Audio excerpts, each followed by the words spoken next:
Kyle, with a 3-0 count, you had the green light. Were you thinking home run and go through that pitch? Definitely wasn't thinking home run, but I definitely was thinking don't be late and get in the air. You're trying to get at least one, and not going up there thinking home run. That was, that could turn into a pop-up or something like that. So just trying to, not be late. A heater's coming there, and just go from there. Can both of you talk about the offense the last 2 games? Yeah, it's been fantastic. I even think, even in the first game of the series, and you even go before that, ever since the playoffs have started, I felt like we've done a really good job collectively as a group, with Tim and Pete, our hitting coaches, doing a really good job of coming up and having presentations on pitchers, and then kind of giving their game plan, and then opening the floor to the players to kind of collectively talk and to come up with a game plan. And I feel like we've been doing a really good job of executing that game plan, and it's showing out there. 100%. I think Schwarber's hit the nail on the head.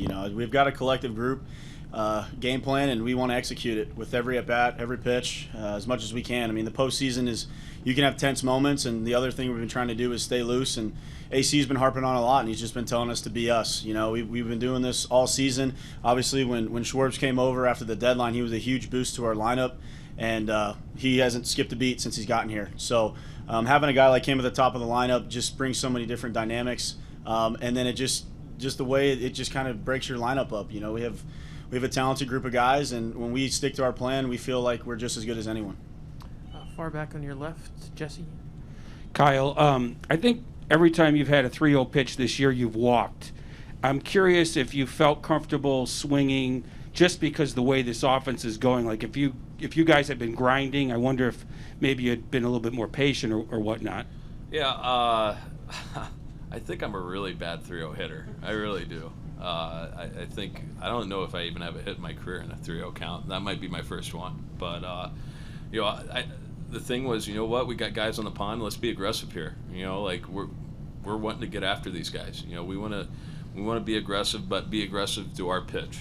I think that you look at the at-bats beforehand, the way that we've grinded that guy out. There was a couple walks. Christian hits a bullet. Altuve's not able to handle it.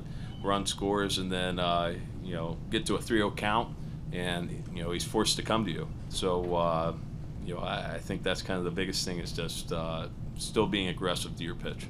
Stay there with Tyler. Kyle, do you remember the first time you ever led off? Did you ever lead off like growing up or college or anything? No, I led off in college, I think. Did you? Okay. Yeah, a couple times, but the first real time I think Jesse saw it was in 17, kind of like for a couple months there. Okay, and obviously you're only guaranteed to lead off the inning once. After that, it's just you were basically the cleanup hitter on that grand slam. But is it still unusual to see your name at the top, or are you used to it? And how does that affect your approach? No, I've been used to it just from my previous experiences, and first off in Chicago, and then this year with Washington, I was up at the top of the lineup too. I think I batted there for about a month or so. So I'm used to it. It's just a spot in the lineup. I think that was kind of like my first go around with it, was just kind of fighting that conception of what the leadoff spot is and what you're supposed to be, besides making it your own. You don't have to be that prototypical, speed, or not speed, yeah, I'm fast, but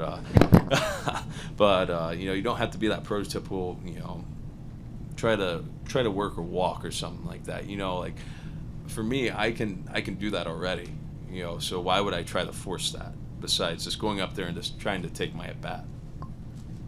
We'll go to your right side, guys, with Dan. Kyle, Alex Spear of the Globe, as great as he is, just said you were 0 for 7 on 3-0 counts coming into tonight. There we go. Now 1 for 8. Alex in here? Yeah, I don't even know. He's just above Yeah, us. baby. Thanks for pointing that out. Usually when Alex tweets, the opposite happens. So that's good. That's good, Alex. Good on you. And just a thought from both of you about the crowd, what it was like tonight, but also rounding the bases after you each homered. How loud was it, and how cool was that for you? Yeah, I mean, for me, it's the first time I've ever experienced that in the postseason.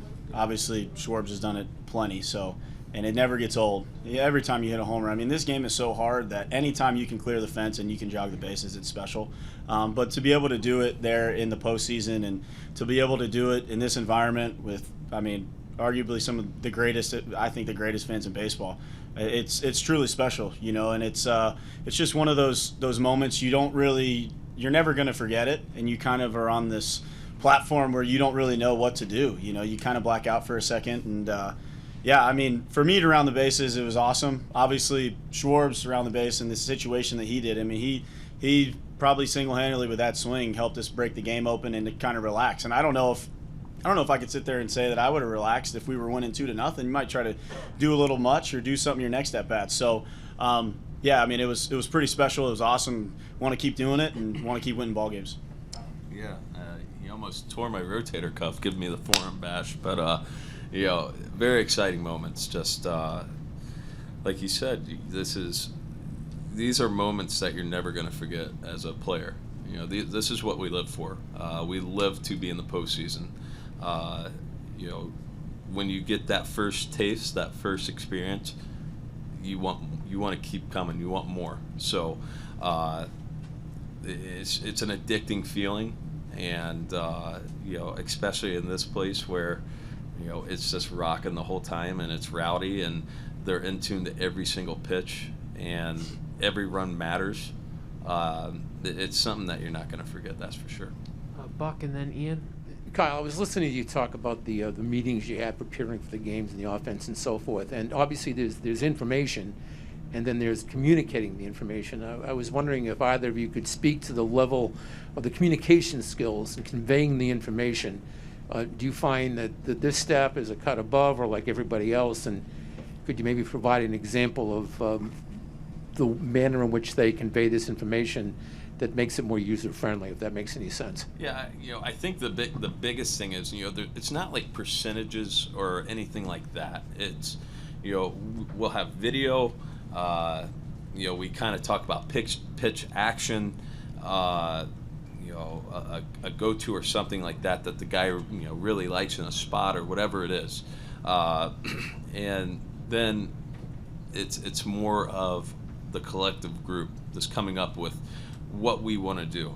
You know, do we want to really work this guy? Do we, you know, do we want to do this? Do we want to do that? You know, it's nice because we're able to sit there in a group setting, and righties can talk to righties, lefties can talk to lefties, and we can all kind of formulate what we want to do. And that might not, you know, yes, we have a group thing, and then you can kind of tailor that to your individual plan as well. No, 100%. I think Schwarber hit it on the nail on the head. I think we go into those meetings, and obviously for the younger players that haven't faced some guys even, you know, we talk to the veteran guys who have faced the guy multiple times, and it's, hey, what to expect here, what to expect there. And I think everyone from the top to the bottom does a really, really good job of even in-game prepping. You know, I mean, to get in there and have an at-bat and to see what a guy's action is on a certain pitch, or, hey, this is what our plan should be as a righty, or this is what our plan should be against a lefty. Everyone's coming in and relaying that feedback. Now, some guys have different tendencies, you know, like J.D. Martinez can go to right field at will. Some other guys are more comfortable pulling the ball. Xander Bogaerts can hit a fastball above his eyes better than anyone I've ever seen in the big league. So, obviously, it's tailored to what you know you can do personally, but, I mean, to have a general idea of what a guy's action does, what he wants to do, what his plan is, and to understand that plan is huge. Yeah, and even to back that up, it's just like for me personally, like, I haven't faced these guys. I haven't faced these guys this year. I think the last time I saw these guys were, you know, I mean, spring training, yeah, with the Nationals, but in 2019 in a regular season game. So being able to have guys, who have faced them already throughout the season, to kind of relay that information definitely helps me. And I know that in game stuff too really helps all of us. Yeah, absolutely. Ian on your right, guys. Kyle, you've heard this place loud a few times already this October. Just what was the noise level like on that grand slam, and what was that feeling like? Yeah, that gave me a headache, and I loved it. I loved every second of it. Yeah, like I said, this is what you live for, right? This is it. Obviously, we still have steps to where we want to be, but to have the atmosphere like that, we feed off that, and that's only going to help us be better, and it's going to help us to where we want to be, but we still got to take it a game at a time. Up front on your left, guys. Hey, Kyle. Where'd you get the shirt, and when did you first hear that they called you Kyle from Waltham? Yeah, Waltham. I guess that's where I'm from, according to people from Boston. I guess Middletown, Ohio is not a real place anymore. But no, I got it. I think Carabas got it. So sent it into the locker room. So I think the first time I saw it was either him or like MLB posted something, and then everyone's asking me like, "What's Kyle from Waltham?" I'm like, "What?" I'm like, "I'm from Middletown, Ohio." Well, But you're gonna have a field day with that one. Yeah. Waltham, they're gonna have a field day. But I guess my hometown's Waltham now, so go Hawks. Hannah on the left. This for both of you. You guys were talking about sort of the communication and strategizing that goes on between offensive players on this team, and whatever it was. 2 days ago, Cora was talking about how Jose Iglesias has sort of functioned as a coach this postseason, and I was wondering if you could tell me a little bit about how he's contributed to those hitters meetings. I mean, Iggy was with the Angels for the majority of the season. He faced these guys plenty, and he's a veteran. He's been around. He's a hell of a player, and he helped us so much down the stretch. I don't even think he really realizes like the impact that he had on our team. I know I got to see it from afar when I was rehabbing and I was trying to get back to the team, but I was so genuinely happy to see a guy step in and to not skip a beat, to come here and to feed off this energy. I talk to him about it all the time. And for him, I mean, he's, even if it's not verbally, but it's just the way that he carries himself, the way he handles himself. I mean, he's been a huge asset to this team down the stretch run and even into the postseason, and he's given us the information we need facing these guys multiple times. He's helped me. I mean, I come back, I talked about it in the ALDS.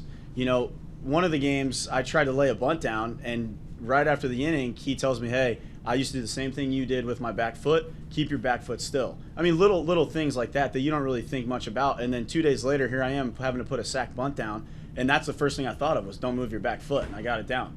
So Iggy's been such a great teammate. He's been such a huge boost for this team and what he's done for us. Now, obviously, he can't play with us. We'd love to have him playing with us, but for him to be there all the time, he's always on the top step. He's pushing the cart now. He's always invested, and he knows that he's a part of this team as much as anyone else is. I mean, there's a bunch of people that aren't in our organization anymore that were a part of this team at one point or another, and they've helped us in so many different ways. But Iggy has been a phenomenal teammate, and he's been a huge asset for us.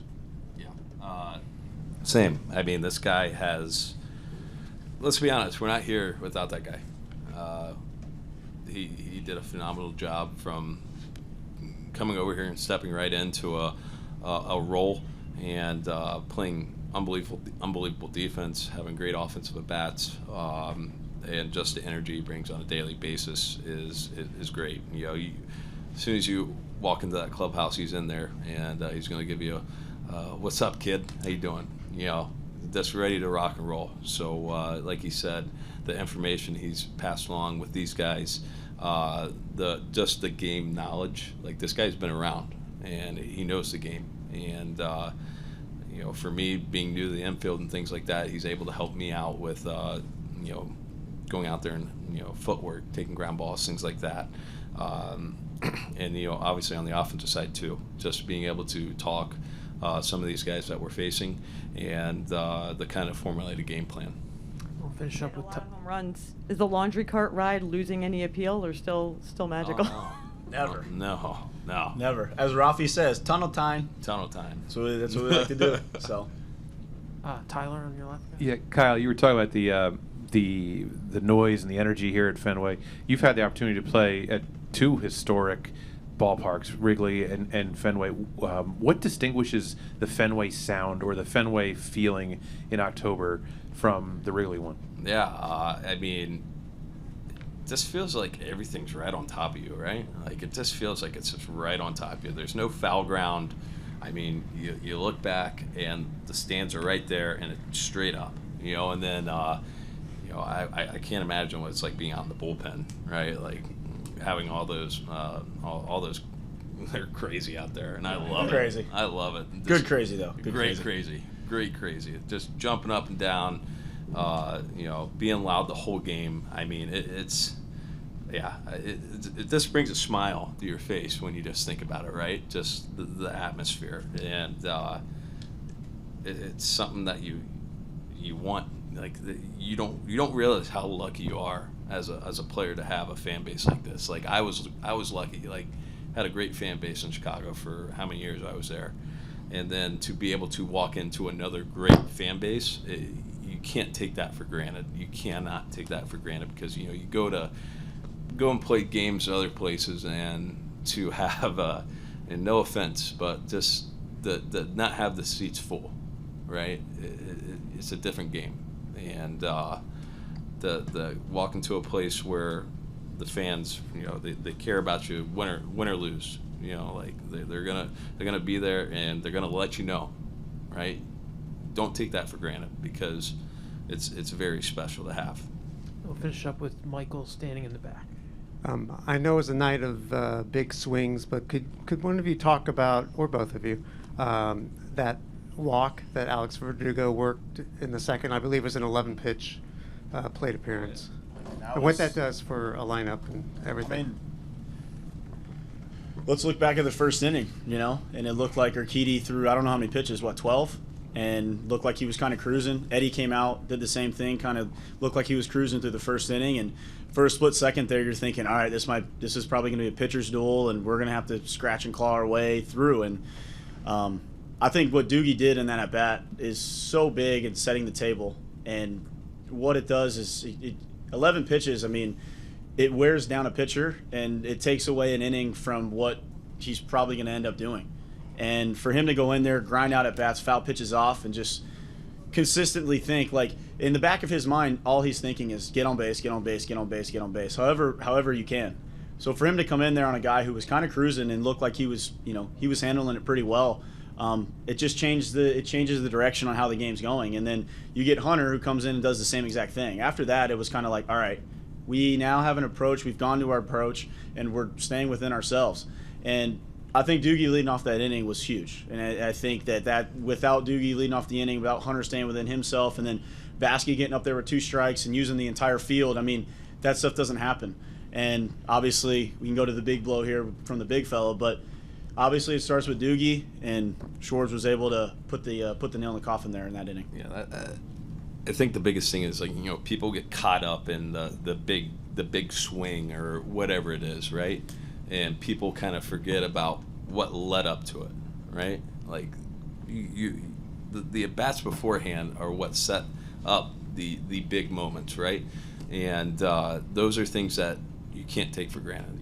Doogie, unbelievable, works that walk.